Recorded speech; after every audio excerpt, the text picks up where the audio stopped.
Hello, আসসালামু আলাইকুম। সবাই কেমন আছেন? চলে আসলাম সবাইকে ঈদ মুবারকের অনেক অনেক শুভেচ্ছা অভিনন্দন জানিয়ে আরেকটা রেসিপি নিয়ে চলে আসলাম আমি। সে হচ্ছে বাংলাদেশ ব্লগার মেরি। তাই আজকের রেসিপিটা হচ্ছে গরুর মগজ কিভাবে রান্না করব সেই প্রসেসটা আমি আপনাদের দেখিয়ে দিব। এখানে আমি পেঁয়াজ নিয়েছি, আদা রসুন নিয়েছি, হলুদ, মরিচ, ধনের গুঁড়া, জিরার গুঁড়া সব কিছু একসাথেই নিয়েছি। আর নিয়েছি এলাচি, দারচিনি, শুকনো মরিচ। এই সবগুলো উপকরণ দিয়ে আমি গরুর মগজটা ভুনা করব। এই তো মগজটা আমি সুন্দর ভালোভাবে ধুয়ে রেখেছি। এখন আরও কয়েকটা ধোয়া দিব, আমি হালকার উপর ধুয়ে রেখেছি। ব্রেন মশলা কারির জন্য আমি এখানে তেল দিয়ে দিলাম আর দিয়ে দিচ্ছি পেঁয়াজ। কেউ এটাকে ব্রেন মশলা কারিও বলে, আবার কেউ মগজ ভুনাও বলে, যেটা আপনাদের ভালো লাগে সেটাই। তা আমি দুটাই বললাম, মগজ ভুনাও বললাম এবং ব্রেন মশলাও বললাম। এর মধ্যে সব কিছু দিয়ে দিলাম, দারচিনি, এলাচি, শুকনো মরিচ এবং পেঁয়াজ সবগুলো একসাথে আমি কষাতে থাকবো। খুব সুন্দরভাবে ভাজা করবো আমি পেঁয়াজগুলো। তারপর বাকি উপকরণগুলো দিয়ে দিব। এই তো পেঁয়াজগুলো সিদ্ধ হয়ে গেছে, এখন আমি বাকি সব উপকরণগুলো দিয়ে দিব একে একে। আদা রসুন দিয়ে দিলাম একসাথে,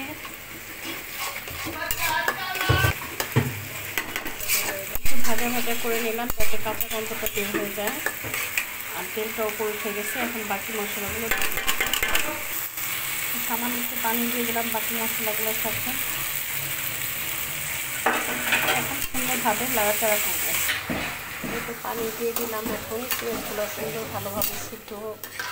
এর জন্য সিদ্ধ হয়ে গেলে আমি মগজটা দিয়ে দেবো। এই যে উপরে থেকে তেল চলে আসছে, দেখছেন? পানি থাকা অবস্থায় আমি মগজটা দিয়ে দিব। এই তো দিয়ে দিলাম।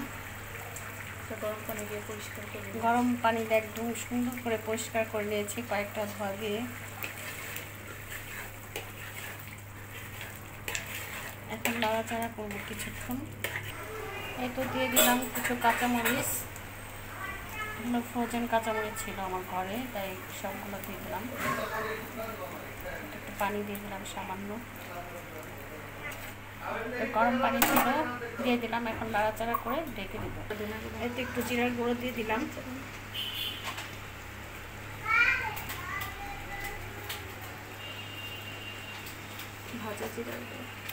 ভাজা জিরার গুঁড়ো দিয়ে দিলাম।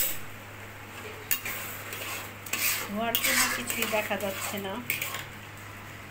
এই তো রেসিপিটা আমার প্রায় হয়ে আসছে, আর একটু সময় আমি ভাজা করব। এই তো রেসিপিটা প্রায় ভাজা হয়ে আসছে, কিছুক্ষণ পরে আমি নামিয়ে ফেলব। এই রেসিপিটা আপনারা যে কোনো কিছুর সাথেই খেতে পারবেন, পোলাও, বিরিয়ানি, পাউরুটি, তারপর আপনার পরোটা, রুটি, যে কোনো কিছুর সাথে। এই তো হয়ে গেল আমার মগজ ব্রেন মশলা কারি হয়ে গেছে। ঝটপট রান্না করে ফেললাম, সবাই খাবেন এবং বাংলাদেশ ব্লগার মেরি পাশে থাকবেন। তাই বেশি করে সাবস্ক্রাইব এবং শেয়ার, কমেন্ট করতে ভুলবেন না। ঈদ সবাই মিলে এনজয় করুন। অনেক শুভেচ্ছা রইল। আল্লাহ হাফেজ।